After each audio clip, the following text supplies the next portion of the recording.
میری خوش قسمتی ہے کہ میں دمشق میں کام کر چکا ہوں، بیروت میں رہ چکا ہوں، جو کہ ایک مخصوص طرز کی تہذیب کے گہوارے ہیں۔ فلسطین جانے کا بدقسمتی سے اب تک اتفاق نہیں ہوا، ہوں، لیکن باہر کے افواہات ندی میں دوست سے بوئے دوست آتی ہے، کچھ کچھ جی تو اندازہ ہوتا ہے کہ وہ اسی طرح کے ہیں۔ تو وہاں بڑی خصوصاً دمشق میں یہ دیکھ کر بڑی ایک وہ الگ قسم کا ایک تجربہ ہے۔ جو کچھ آپ کتابوں میں پڑھتے ہیں یا جو آپ واعظوں یا ذاکروں کی زبانی سنتے ہیں، اگر اس سے متعلق کوئی چیز مجسم صورت میں آپ کے سامنے آ جائے ہوں، تو وہ ایک عجیب و غریب بالکل صورتحال ہوتی ہے۔ مثلاً میں ایک روز اینک ٹوٹ گئی، جی تو میرا ایک ساتھی ہے حسام، تو میں نے کہا یار کوئی جاننے والا ہے اینک ساز، تو اس نے کہا جی چلتے ہیں۔ تو وہاں ایک دمشق میں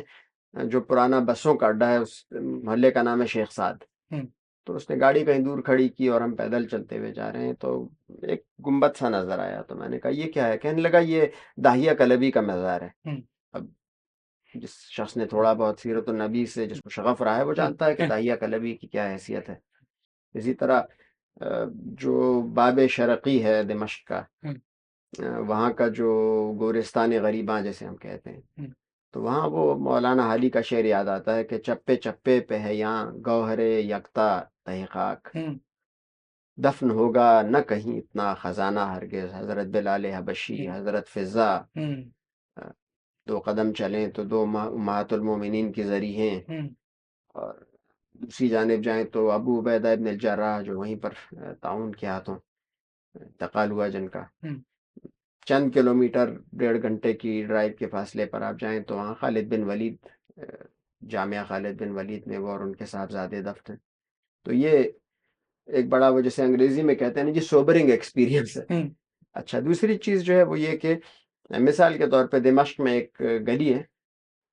جس کا نام ہے صراط مستقیم، اور یہ باب شرقی سے نکلتی ہے، اور تو وہ راستہ وہ ہے جس پہ حضرت عیسیٰ علیہ السلام چلے ہیں،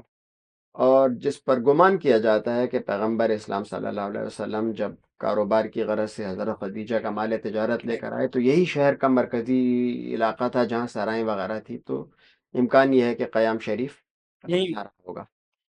تو آپ جب ان گلیوں میں چلتے ہیں اور ان پتھروں پہ قدم رکھتے ہیں تو ایک عجیب سا احساس ہوتا ہے، اور یہ بھی خیال آتا ہے کہ ان علاقوں پر کیسے کیسے ادوار گزرے۔ یہاں جہاں تک معلومات تاریخ ہے، یہاں بازنطینی تسلط تھا، اس کے بعد پھر یہاں پر مسیحیت کا یہ گہوارہ بنا، ہوں، اور پھر یہی علاقہ جو ہے وہ باقاعدہ طور پر اگر آپ کہیں اسلامی سلطنت کا ہاں، مرکز ہے سلطنت کا مرکز بالکل تھا جی خلافت کے بعد سے، جی دربار یزید جسے کہا جائے، یا اس کے پیچھے وہ محل ہے۔ ہوں، تو علاقے ویسے ہیں، اور یہ بار بار ققنس کی طرح جلے ہیں اور اپنی خاک سے دوبارہ ابھرے ہیں، اور اب بالکل ماضی قریب میں ایک اور بہت بڑے جھٹکے سے ملک سوریا جیسے ہمارے ہاں شام کہا جاتا ہے، وہ ایک جھٹکے سے دو چار ہوا، اور وہ پھر اپنی خاک سے اٹھ رہا ہے۔